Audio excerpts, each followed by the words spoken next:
This is what the Muslims claim. It is the greatest of all revelation. It has never been created. That means every word, every letter that's in this book, in the Arabic, is the same that's there in heaven on the tablets. It has no history. It has no human intervention. It was sent down, word for word, by Jibril to a man named Muhammad, who could not read or write. That's curious. And finally written down 18 years after Muhammad was dead. That's even more curious. Nonetheless, every Muslim will say that they can trace this book, unlike the Bible, they can trace this book all the way back to its origins. They can trace it all the way back to what they call the Uthmanic recension. This is the Uthmanic recension. This is the same book that was compiled by Uthman, that he had those four men, Zubair, Alas, Harith, and Zayd ibn Thabit. The four men write that Quran. That's what they say. It's not me saying it. This is what the Muslims say. When was it written down? According to Al-Bukhari, and this is what Al-Bukhari's written, you can see it on the right there, this is the translation on the left, that Uthman in 650 did not have the entire corrected Quran text at hand, as Al-Bukhari admits. A large part of the Quran may be lost, for he then orders three to help Zayd ibn Thabit, Zubair, Alas, and Harith, to revise the codex, which was given to Hafsa, the daughter of Umar, and correct it where necessary, even recalling a verse, chapter 33, verse 23, which had been missing from the original text. Isn't that curious? Uthman then takes Hafsa's Quranic manuscript and has the four compilers rewrite the text.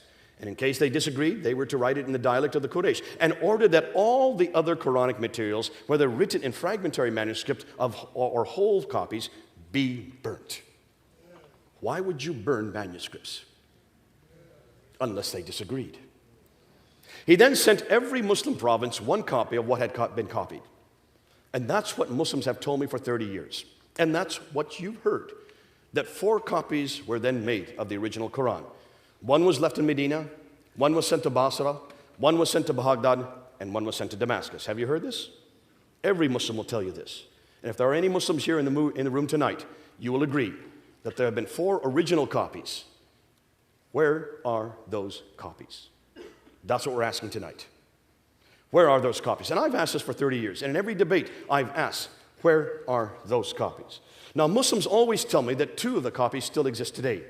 One is called the Topkapi manuscript, which is in the Topkapi Palace, there in the Topkapi Museum in Istanbul, in Turkey. And the other is called the Samarkand manuscript, which is in Tashkent, in Uzbekistan. This is the Topkapi manuscript, and there's a picture of it. The Topkapi manuscript. If you look up on the screen, you will notice, if you look carefully, you can see some blood stain right there. See some blood stain on it right there? That, according to Islamic tradition, is the blood stain of Uthman. He was reading it, and while he was reading, he was killed, and that's his blood on the copy. So this is an original Uthmanic recension. This is what every Muslim tells me. And if there's any Muslims here tonight, please tell me I'm wrong. Because this is what every Muslim has told me. This is the original copy. In Turkey, in Istanbul. And there's been no reason for me to disagree, because I've never been able to look at it. None of us have been able to do any study on it. We can't do any forensic testing. I'd love to do some accelerated mass spectrography. I'd love to be able to do some carbon testing on it, dating it to make sure that this is from the 7th century. We're not able to touch it. No one can touch it. This is the other one, the second one, the Samarkand. There's a picture of it up on the wall. The Samarkand is in Tashkent. That, according to Muslims, is the second manuscript. These are what are known as the Uthmanic recensions. Now, since no one has been able to look at it, of course, there's been a problem. We've just had to take them at their word. That wasn't until 2002.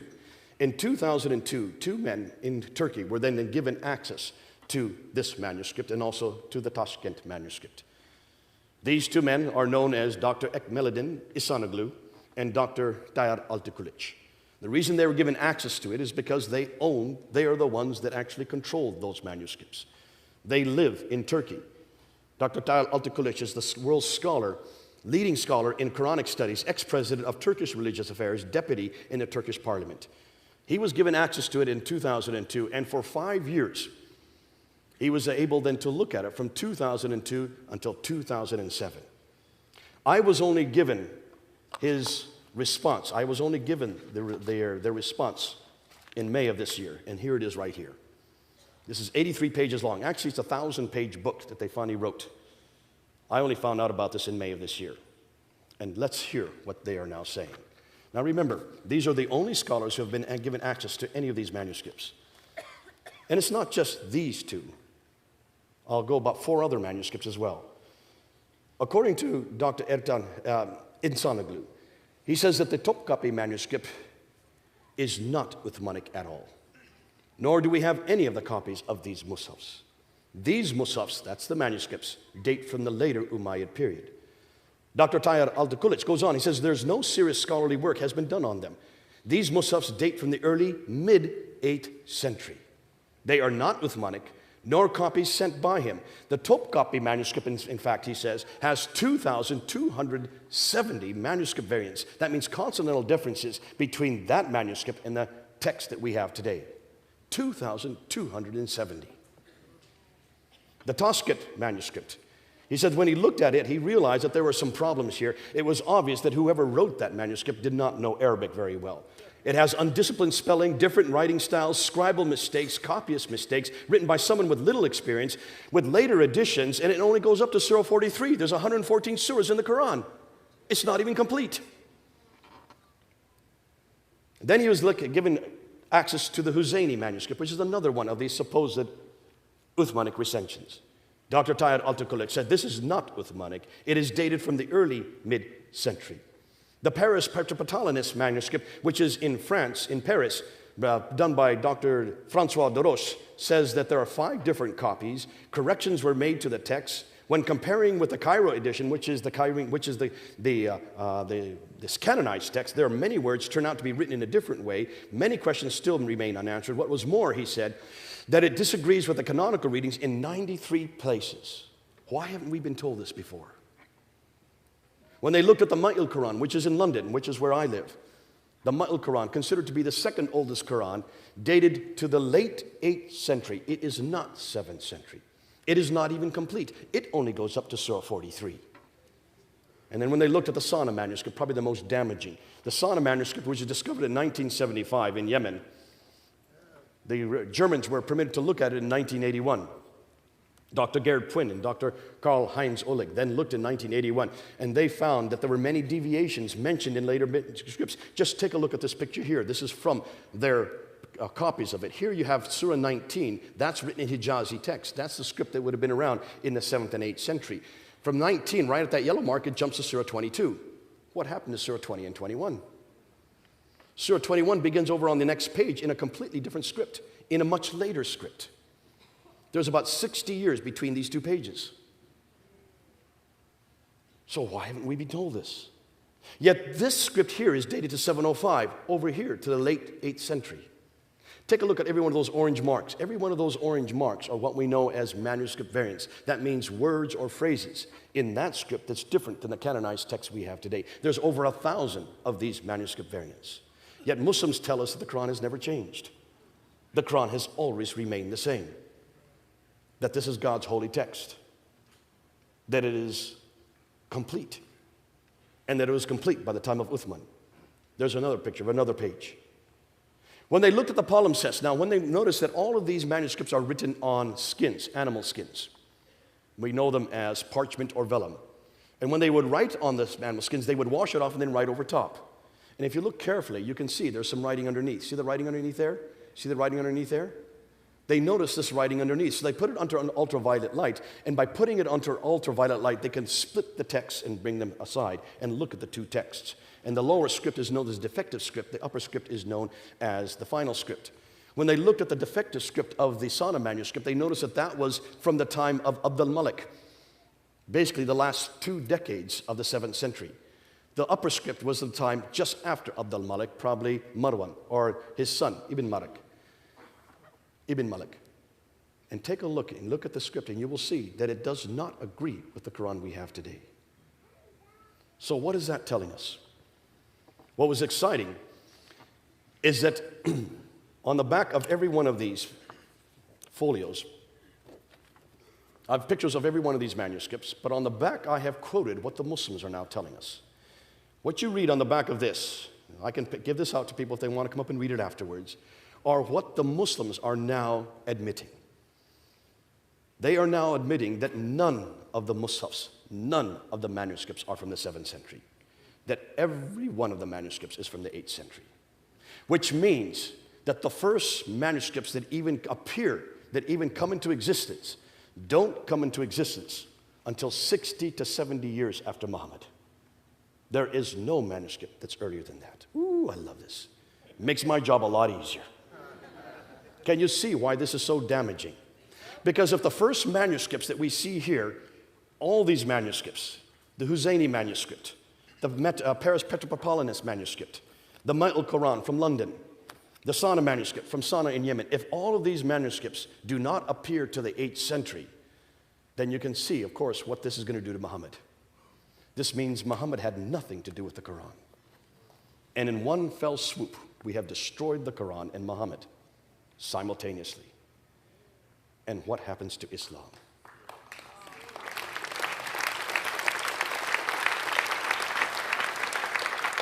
Now, I introduced this in June 22nd, the first time I'd heard about this, because I had always assumed that these Qurans began with Uthman. It wasn't until May of this year that I found out different. I went to this debate and I introduced it at the debate. The debater, Adnan Rashid, who's considered probably one of the best debaters in Britain today, had no response. He held up a coin. He says, Mr. Smith, if you don't believe that the Quran existed in the 7th century, take a look at this coin. There you can see the name of Muhammad written on it. There you can see the Shahada. I said, exactly. Do you know who made that coin? His name is Abdul Malik. You just made my point. He introduces that coin in 691. I've just got done saying that. It is he that introduces Muhammad as a prophet on that coin and also on the Dome of the Rock. It's Abdul Malik who is the one that creates and begins the first Quran. It's Abdul Malik, the one that names who the prophet's going to be. It's Abdul Malik who is one that introduces the name Muslim. It's Abdul Malik who introduces the name Islam. It all begins with Abdul Malik. You're going to hear this name more and more. And have you noticed that all the mosques are facing Petra until immediately after Abdul Malik, and then they start to face Mecca? It all begins with Abdul Malik. So who is Abdul Malik? He was the caliph from 685 to 705. He is the one that is known as the great Arab reformer. He takes and creates an identity for Arabs. And what do you do when you try to create an identity for Arabs? Remember, they had already taken over Basra, Baghdad, Damascus, Jerusalem, and Cairo, these cities that are all over the Levant. They had now taken over all of North Africa, gone all the way to India in the east and Spain in the west. This they did by the end of the 7th century. But all their traditions were dependent on Judeo-Christian prophets. All their traditions come in the line of Isaac, and they're not from that line. They needed a prophet who comes from Ishmael. So what do? You create a prophet. And you redact it back to the man who started the conquest. And we know that Muhammad is historical. He is the one that begins the conquests. He dies in 632. But if he's a prophet, he has to have a book. So you start amassing and borrowing from many different sources. And look at the Quran. It is full of borrowing. 70% of the Quran we can now trace back to Jewish apocryphal writings and Christian sectarian writings. There's nothing new under the sun. They borrow right, left, and center. But when you start compiling it, there are going to be different Qurans. You can see there were different schools. There was one school in Damascus where a man named Abu Ubay ibn Ka'b had a manuscript that was different from Basra, where there was another Quran that was written by a man named Ibn Musa, which is different from another Quran that was in Baghdad named Ibn Masud, which is different from another Quran that was in Medina, written by a man Zayd ibn Thabit. You remember those names? These are all in their traditions. I'm referring to their own traditions. Dr. Arthur Jeffries in the 1930s looked at all these traditions, and he just looked at what they said about the Quran. And when he looked at the Quran, he found out that there were 11 different Qurans mentioned in the traditions, and there were 15,000 differences between these 11 Qurans. Ooh, Now, why haven't Muslims told us this? Can you see it makes my job a lot easier? But can you see what we're doing tonight? Everything I've said tonight is now agreed by Western scholars. Western scholars are now concluding that the earliest Quranic manuscripts begin to appear in the 8th century. Muslim scholars conclude that the earliest Musafs appear in the 8th century. And now, finally, Islamic Awareness. Islamic Awareness is probably the biggest Muslim website that deals with manuscript evidence. They've been a pain in our side for the last 30 years. Go up on their website and look at their manuscript section. They are now quoting Dr. Tahir Altakulic. They have to. They have no other choice. And they are, for the first time, finally admitting that there is no complete manuscript at all in the 7th century.